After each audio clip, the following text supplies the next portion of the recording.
Hello and welcome to English Listening Boost. I'm David. And I'm Natasha. Today we're doing a deep dive into something really practical, how you can actually train your English conversation skills effectively. We've been looking at what the experts in second language acquisition say, focusing especially on methods that work well if you're an adult learner, maybe studying mostly on your own. Exactly. And our goal here is to give you some clear, actionable strategies. Things you can actually do to boost your confidence and, your fluency when you speak. That's right.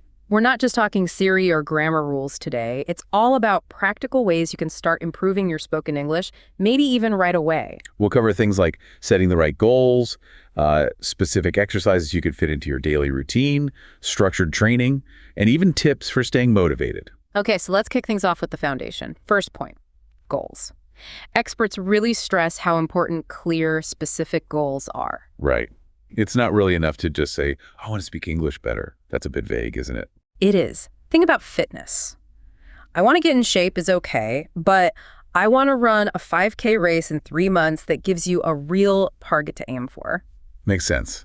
So for English, instead of just wishing for fluency, maybe set smaller milestones. Exactly. Like maybe in 1 month, your goal is just to introduce yourself and handle a very basic conversation. Simple stuff. Or maybe in 6 months, you want to feel comfortable ordering food in a restaurant or asking for directions if you travel. Yeah, those are good specific goals. And you can break them down even smaller, like weekly goals. Okay, like what?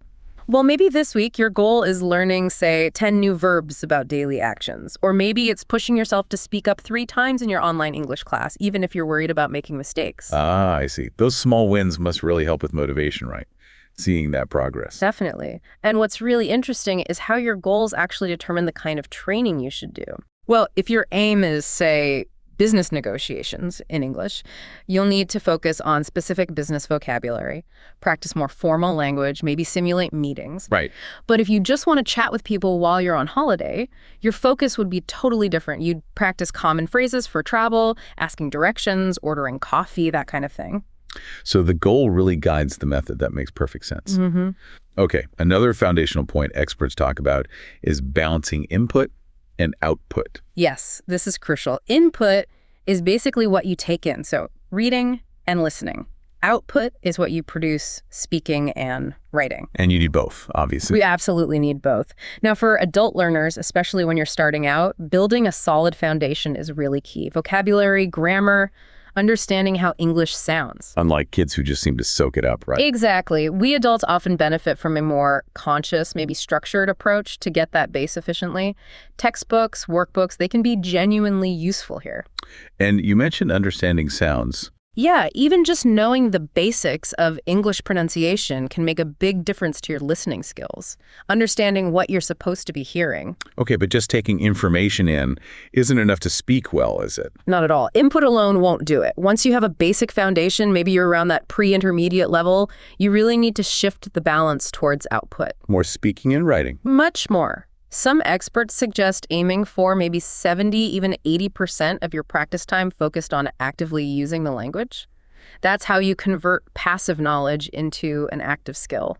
But there's a note of caution too, right? About trying complex stuff too early. Yes, definitely.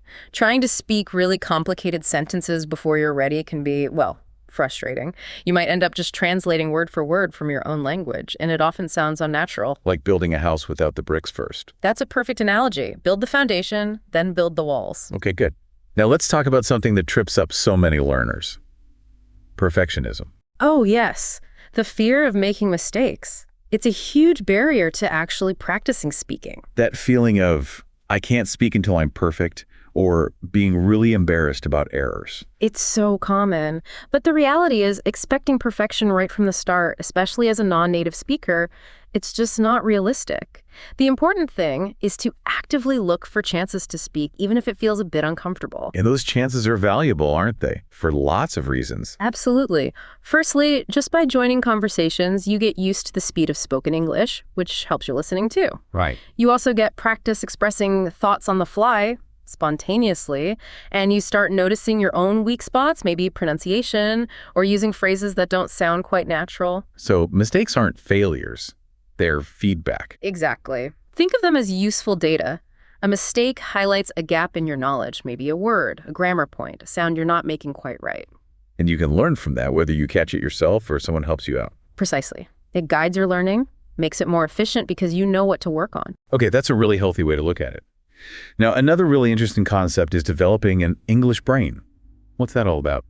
It's about moving away from that constant mental translation. Thinking in your native language first, and then trying to convert it into English word by word. Yeah, that definitely slows you down. Sometimes the sentences come out sounding weird. Exactly. It slows you down, and it can lead to unnatural phrasing or grammar errors because languages are structured differently. So the goal is to think directly in English. Pretty much. To get to a point where you can think, feel, and even react directly in English without that intermediate translation step, English becomes the language your brain uses in that moment. Wow. Okay, how do you even start doing that? Well, there are practical strategies. One is to really focus on understanding English sentence structure directly. Subject, verb, object, for example.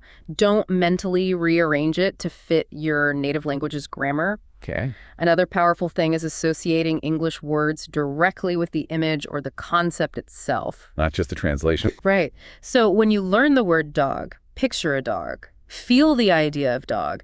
Don't just think of the equivalent word in your language. Using image searches can help here. I see. And what about thought patterns? Yeah, it's about internalizing how English typically works.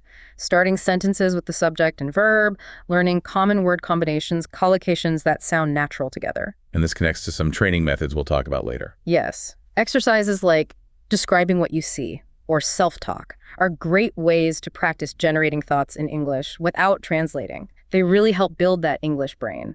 Associating words with images helps bypass your native language too. Okay, this is fascinating. Let's move into section 2 then.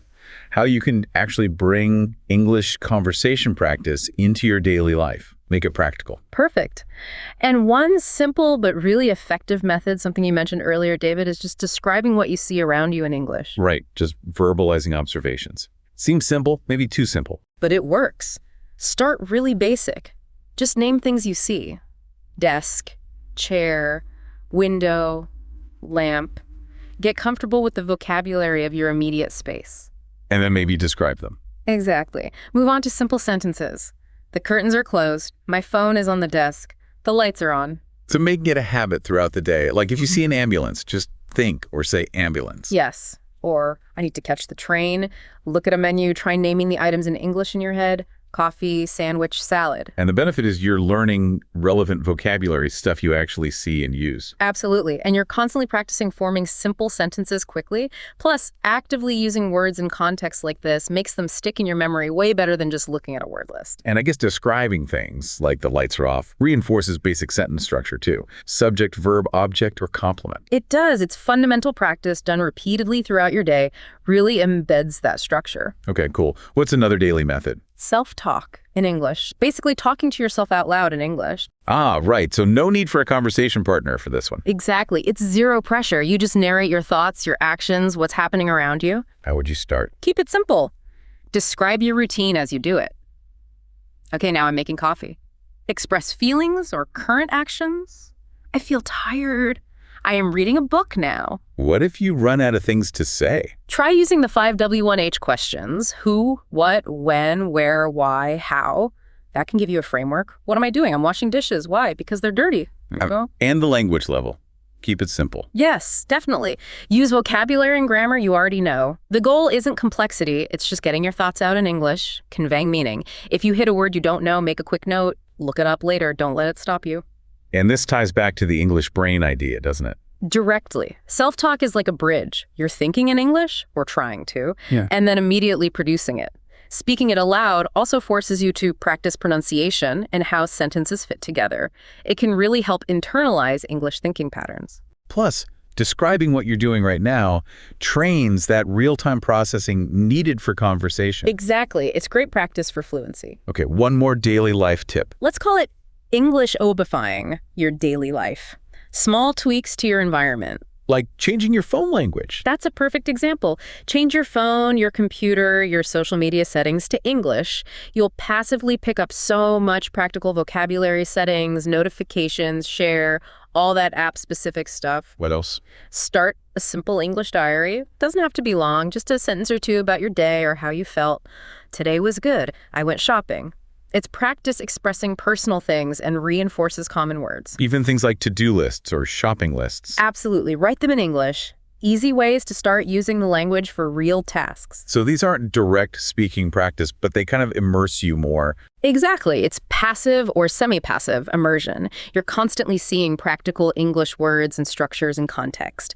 This familiarity makes it easier to recall that language when you do actively practice, like with self-talk. It reduces the mental effort. Right, lowers the barrier. Okay, great practical tips there. Let's move to section 3, more structured training for specific skills. Okay. First up, let's talk about strengthening the link between pronunciation and listening. They're connected, right? If you can say it, you can hear it better. That's generally true, yes. Accurate pronunciation isn't just about being understood. It seriously helps your listening comprehension, too. So what should learners focus on regarding pronunciation? Understanding the basics helps. Individual sounds, vowels and consonants, maybe basic phonics. How sounds change when words link together in speech-connected speech phenomena like liaison or illusion. And stress, intonation. Yes. Word stress, which syllable is emphasized, and sentence intonation, the melody or pitch pattern of a sentence. These are crucial for sounding natural and understanding others.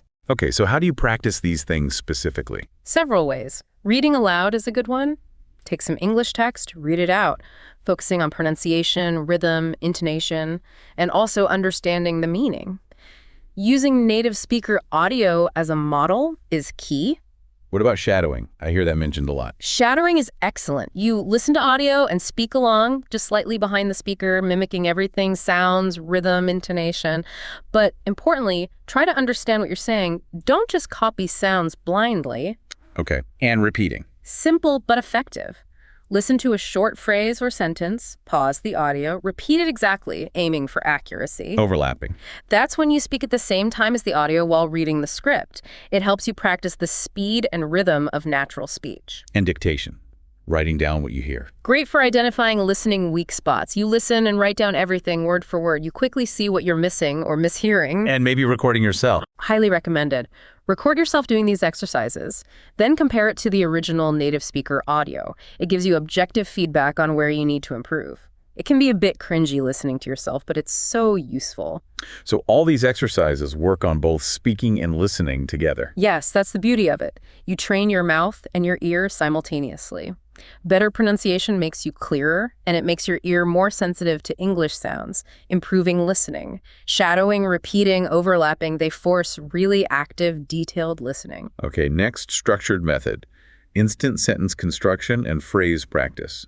Getting faster at putting sentences together. Exactly. Conversational fluency depends on being able to form sentences quickly and spontaneously. So how do you practice instant sentence construction? One way is to take simple sentences in your native language and translate them into English as quickly as possible. Start with basic structures like subject, verb, object, then gradually make them a bit more complex. It trains your brain to access and assemble English grammar fast. And phrase practice. This involves memorizing and repeatedly practicing common fixed expressions or sentence patterns, sometimes called chunks or collocations, that are used all the time in conversation. Like I'm looking forward to, or how about? Precisely. Or I'd like to, or could you tell me? Learn the basic pattern, then practice plugging in different words. I am looking forward to the weekend. I'm looking forward to seeing you. It builds your repertoire and reduces thinking time in real conversations. And consciously trying to start sentences. Subject, verb. Yes, consciously practicing that basic English order helps make it automatic. So these are kind of like grammar drills, but focused on speed and automaticity. That's a great way to put it. It's grammar automatization training. By repeatedly building sentences with these patterns, you internalize the core syntax. You stop consciously thinking about how to say it grammatically and can focus more on what you want to say. It's a crucial step towards fluency. Right, freeing up brain space. Okay, last structured technique.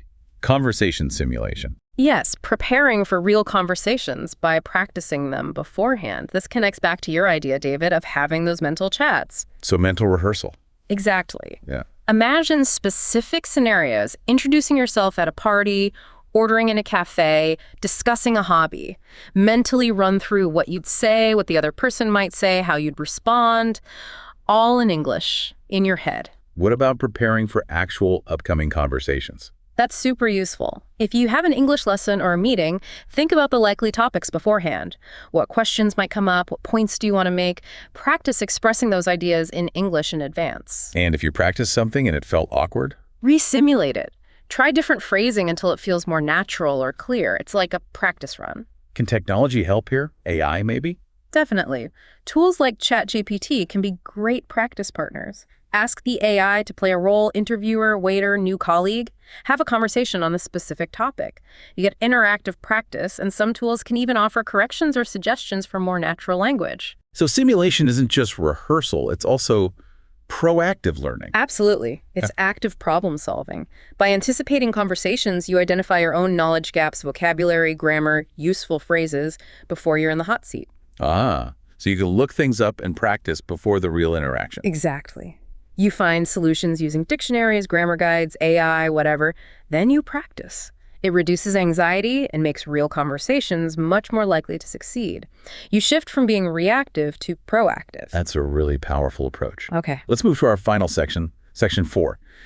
Tips to enhance overall learning effectiveness. Right. Making sure the time you spend studying really counts. First up, vocabulary building. And not just memorizing lists, right? Definitely not. That builds passive knowledge, maybe.